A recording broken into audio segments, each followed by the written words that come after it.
Hi there. My name is Richie Glover. I'm a coach at McClintock High School, and I'm on the Arizona District Committee for the National Speech and Debate Coaches Association. And if you're watching this, it means you have kindly volunteered to be a judge at a high school speech and debate tournament in Arizona. And we are so happy to have you. Really, it takes a village to do this properly. It takes a village to train students to be good at public speaking, and your contribution is incredible and deeply appreciated by all of us. Uh, Things are a little different this year. Because of COVID restrictions, many, if not most, of our tournaments this season will be online. We've also, because of that, had to switch to new Tabroom software. We're using the National Speech and Debate Association's tabroom.com uh, and their NSDA campus software for doing online tournaments. That means that things are going to be a little different. So even if you've judged before, this is going to be a helpful walkthrough for you. And if you haven't judged before, you should still take a look at the videos in this series. They're going to be very helpful in getting your head around how to judge, particularly how to judge online and how to give good feedback and how to be how to navigate on Tabroom in such a way that you don't get stuck and you don't get hung up on what is kind of a complicated system. It's not really that difficult. It's just not the most user friendly thing in the world. But the benefit is that the process becomes really easy and really sort of straightforward once you get the hang of it. Uh, there are a lot of benefits to this particular way of doing things. It doesn't look like tournaments usually look, and we will, when we're able, go back to having tournaments live and in person. Um, but some of the benefits include the fact that you can judge an entire tournament without ever leaving your house. That's really nice. In fact, you could probably get away with judging most of a tournament without leaving your bed. It's really, uh, really pretty remarkable, the technology platform that's been created here.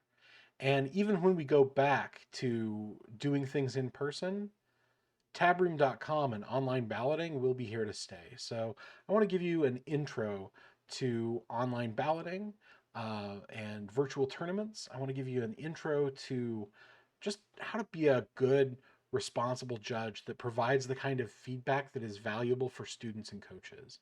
So I hope you enjoy this series. We're going to start in this particular video by taking a look at tabroom.com and signing up for an account, which is the first part and actually a part that a lot of people get hung up on. I want to make sure that you get signed up for an account so that you are able to judge when you're called on to do so. So we're going to switch over to my other screen here. And here we see tabroom.com. And this is sort of the first page you come to when you type tabroom.com into a browser. Now, I also want to say that I'm using Google Chrome here on a Mac. You don't have to use a Mac, but Google Chrome is definitely the choice you want to make. The NSDA campus software in particular runs best and most efficiently on Google Chrome. It uses an embedded video conferencing tool called Jitsi, and Jitsi works best in Google Chrome. So if you're not using Google Chrome, you should download it. And at least for doing online speech and debate judging, Google Chrome should be your go-to browser.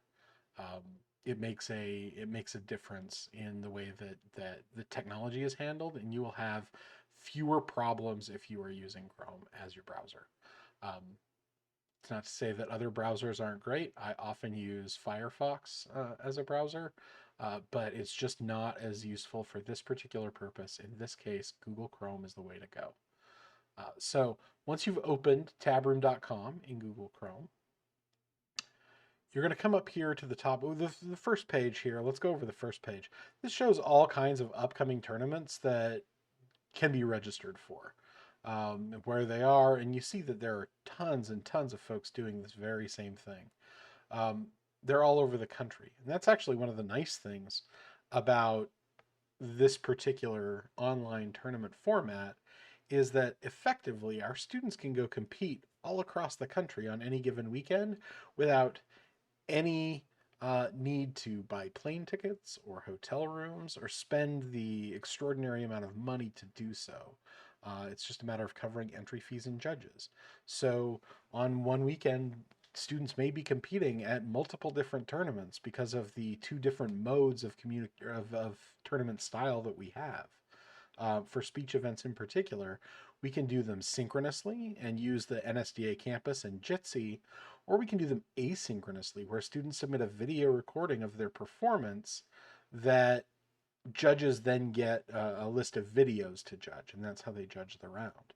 And we'll talk about those things a little later, but effectively, that means that I, as a competitor, could submit a video of my oratory to 3 or 4 different tournaments on a weekend and get feedback from judges at 3 or 4 different tournaments on a weekend, which is pretty great. That's a pretty good opportunity for me. Um, so that's what you see on this front page is tournaments that are upcoming. And I don't want you to worry about any of this stuff right now. You need to sign up to be a judge in the first place. So at the very top of the screen in the top right corner, you're going to click the sign up button. This side on the left here is for NSDA school advisors, and you can ignore this entirely unless you are a chapter advisor, you're a teacher who's got a team. In that case, Mr. Burlat has put together a really excellent series of videos on how to set up a tournament.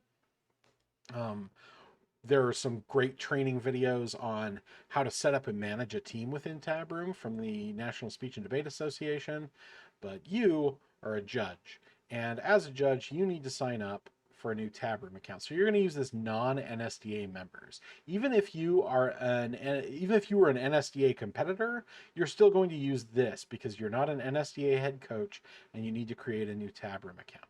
So we're going to start with an email address. And I'm actually going to use one that I created specifically for this purpose. testjudge7@gmail.com. And my name as a judge is going to be Test Testerton. And my phone number is going to be 480-555-1212. It's important to include your phone number. Tabroom has the ability to send out text messages and reminders to judges, and it does so using tournament hosts do so using tools that are built right into Tabroom. So if I, as a tournament director, need to contact you, the judge, I can use Tabroom to send you a text blast about the fact that you have a ballot, or when your ballot's going to be, or a reminder to click the start round button, or answer questions for you, whatever information I need to get to you, maybe let you know that a competitor has dropped, etc. I can do so using a text message if you include your phone number. So it's important to include your phone number here. I want to also say that including your phone number does not mean that your phone number will be given out to any third parties. It's very secure and very safe. Only Tabroom will use it, and you will only get text messages about tournaments where you are signed up to be a judge. For cell provider, you need to pick the cell phone provider that you use. Let's say that my cell phone number there, which is obviously fake, is T-Mobile. T-Mobile is actually the cell phone provider I use. I'm going to pick Arizona because that's my state, United States. And then for time zone, I'm actually going to pick Phoenix because we're in Arizona and Arizona doesn't do daylight savings time. We're Mountain Standard Time all year round. So it's important if I'm doing tournaments in Arizona that I select Arizona or Phoenix MST as my time zone so that when I get a ballot alert, that ballot alert tells me that I've got a ballot at the right time so that if it's a synchronous round, I can show up on time to that room. I'm going to add a password and verify it, and then I'm going to click Create Login. Tabroom's going to send me an email. That email is going to show up with a confirmation code in it. So I'm going to go over to my email box here. And it gives me this confirmation code. I'm going to copy that. I'm going to go back to tabroom.com. I'm going to paste that code in here, and I'm going to click Confirm Email. Oh. that's really weird. Let's try that again. Copy, paste, confirm email. There we go. I just had an old one still in my clipboard and didn't copy it over properly. All right, so this is the page that it's going to drop you at. At this point, stop. You need to contact your coach, send them an email, and let them know which email address you used to sign up for a Tabroom account. Your head coach will then go to their Tabroom account and activate you. So I'm doing that on another screen.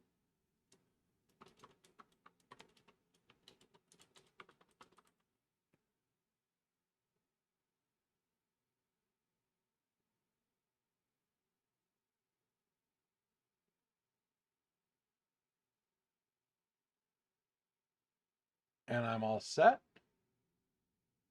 I've been linked with an account. And so now, when I refresh this page, you'll see that this area over here under judging has changed. I'm going to click on upcoming. Actually, I'm going to click on history, and it's going to show me programs I've judged for, which includes McClintock High School. So McClintock High School has now added Tess Testerton as a judge. So that's a program that I've judged for. If I get lost, because these things change around all the time, and that's kind of a weird thing about Tabroom, is that the navigation for the page you're on changes depending on where you're at. And you've got to kind of pay attention. So be careful about that. And if you find yourself in a place where you don't know quite how you got there, and you want to get back to some place that makes sense, the thing to do is go up to the top right-hand corner and click your email address. And that will take you back to this basic dashboard. This part will change as you get ballots assigned to you and whatnot, but at first it will bring you right back here. One of the things that you should do now that you've logged in, now that you've created an account and had it linked, is come over here to Paradigm. Your paradigm is the way you consider rounds. So if you are a debate judge, you're going to have a way of evaluating evidence and arguments that enables you to adjudicate a round, right? You need to be thoughtful and you need to consider that in some detail, and then you need to explain it as best you can to the students in your paradigm sheet. So this is the next thing you should fill out, is a judge paradigm. I'm going to say something like, I think about debate as a game of arguments,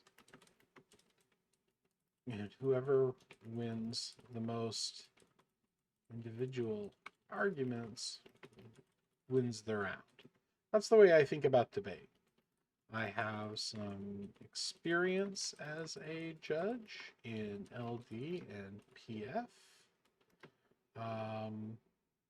I enjoy these formats, though I'm not a fan of more progressive strategies and speed.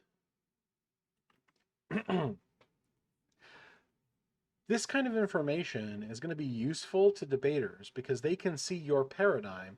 It's going to be useful to them to know how to adapt to you when you come up as one of their judges. And it's going to be useful when they do preference sheets or strike sheets for judges at tournaments that allow those things. They can read your paradigm and determine if they want to prefer to have you as a judge or to strike you from judging them, which is a perfectly reasonable thing for debaters to want to do. Sometimes debaters have conflicts. Sometimes they're running a particular kind of arguments, and a particular type of judge will be a judge that they would prefer not to have in that round. So in the interest of fairness, some tournaments offer that kind of ability, and the paradigm is really essential to making those sorts of decisions. Some national level, national circuit tournaments won't let judges judge rounds at a tournament unless their paradigm is filled out. So this is one of the first things you should do as a new judge, is come over here and fill out your paradigm. When you're finished, go ahead and click save. It'll tell you when it was last edited, and you can come back and make edits to that at any time. Once again, we're going to go click here on our name and come back to this screen. The other thing you should maybe consider doing is entering standing conflicts. If, for example, you happen to have a nephew or niece at another school who's doing speech and debate at a school that you're not judging for, your child goes to, uh, for example, Basis Scottsdale, and your niece goes to Basis Phoenix, and uh, both of those kids compete in speech and debate on different teams. Well, you certainly wouldn't want to be in a position where you get signed up as a Basis Scottsdale judge and then find that you open up a round and your niece is there. So if you've got any conflicts like that, this is a place to add them. You can search by their names or their email addresses that they used to sign up for Tabroom, and you can add those as conflicts so that you'll be conflicted out of judging those rounds, and the computer won't assign you to those rounds. Um, Additionally, if you have a particular issue with a whole team or a school, or maybe you've worked for multiple schools and you don't want to judge kids from one school when you've worked with those kids, something like that, you can also add an additional school conflict. This may or may not apply to you, but this is a place where you can do that, and the computer will prevent you from judging that particular group of people.